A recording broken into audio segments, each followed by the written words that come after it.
अस्सलामुअलैकुम। ई education academy YouTube channel पर आपको खुश आमदीद कहता हूँ। आज हम इक्वल मैट्रिसेस को डिस्कस करेंगे। इससे पहले मैट्रिसेस और ऑर्डर ऑफ मैट्रिसेस को मैं पिछली दो वीडियोस में डिस्कस कर चुका हूँ। इंशाल्लाह उसका मैं लिंक आपको डिस्क्रिप्शन में भी दे दूँगा, और आप अगर इसी वीडियो से पिछली दो वीडियोज़ को देखें तो वो वही वाली हैं, तो मैं रिकमेंड करूँगा कि आप वो देख कर यहाँ पर आएँ। तो चलें शुरू करते हैं। बहुत आसान कॉन्सेप्ट है और बहुत मुख्तसर है। इक्वल मैट्रिसेस वो वाले मैट्रिसेस जिनका ऑर्डर भी सेम होता है और उनकी कॉरस्पॉन्डिंग एंट्रीज़ भी यानी एलिमेंट्स भी एक जैसे होते हैं। क्या मतलब?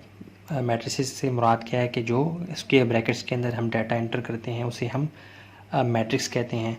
तो ये दो मैट्रिक्स मेरे पास हैं, ए और बी, ठीक है।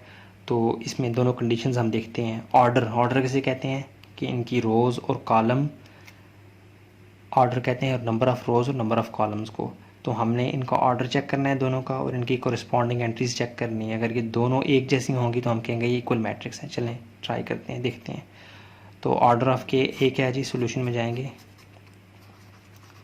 ऑर्डर ऑफ ए क्या है हमारे पास? मैट्रिक्स ए क्या है जी?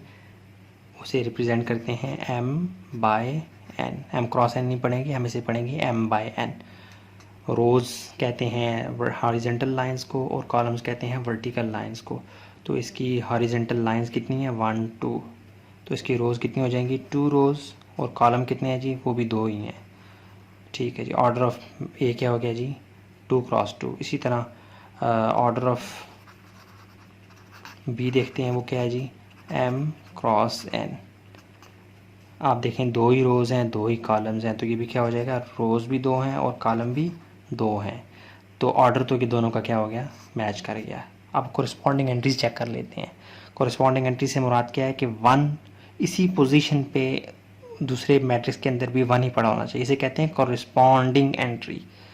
1 इसी पोजीशन पे यहाँ पर भी 1 होना चाहिए। 3 इसी पोजीशन पे वहाँ पे 3 ही होना चाहिए। देखें 1 है, यहाँ पर भी क्या है? 1 है। यहाँ पे 3 है, यहाँ पे भी क्या है? 3 है। पहली दूसरी रो है, पहला कॉलम है, यहाँ पर 2 है, यहाँ पर 2 है, यहाँ पर 9 है और यहाँ पर भी 9 है। तो कोरिस्पॉन्डिंग एंट्रीज भी दोनों की क्या हैं? एंट्रीज भी क्या हो जाएंगी? Are same. तो हम कह सकते हैं therefore A is equal to matrix A is equal to matrix B. समझ आ गई?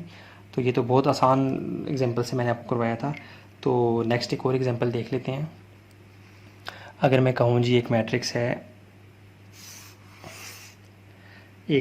है जी सी, और उसकी एंट्रीज क्या हैं जी? 6 3 + 4 9 8/2, यानी इस तरह आप कंफ्यूज करने के लिए दे सकता है वो। और डी क्या है जी? 36/6 यानी डिवाइडेड बाई 6, 6 + 1, और क्या है जी?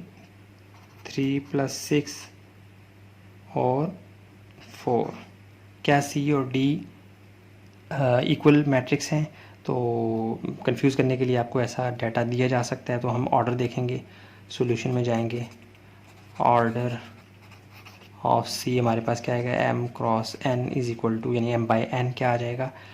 2 ही रोज़ हैं, 2 ही कॉलम्स हैं, तो ये हो जाएगा 2/2, यानी 2/2, 2 रोज़ 2 कॉलम। सेम इसी तरह order of D is equal to, इसकी भी 2 रोज़ हैं, 2 ही कॉलम है, तो ये एम बाई एन क्या आ जाएगा? 2/2। तो क्या ये इनकी कोरिस्पॉन्डिंग एंट्रीज एक जैसी हैं? वो चेक कर लेते हैं। देखें 6 है यहाँ पर, पहली रो पहला कॉलम 6 है, यहाँ पे 36/6 है, ये क्या? लेकिन अगर आप गौर करें 6 1 ज़ार 6 और 6 6 ज़ार 36, तो इसका मतलब है यहाँ पर भी 6 ही आ रहा है। थोड़ा सा उसने आपको कंफ्यूज किया है। यहाँ भी 6 है, एक्चुअली यहाँ भी 6 है, उसकी शक्ल थोड़ी सी उसने चेंज की हुई थी। 3 + 4 7 है, और 6 + 1 भी क्या होता है? 7 होता है, ये भी सेम है। 9 है यहाँ पे 3 + 6 9 है, यहाँ पर भी 8/2, 2 1 ज़ार 2, 2 4 ज़ार 8, तो यहाँ भी 4। इसका मतलब है कोरिस्पॉन्डिंग, थोड़ी सी राइटिंग आप माफ़ कीजिएगा, एंट्रीज आर आल्सो सेम। तो हम क्या कह सकते हैं?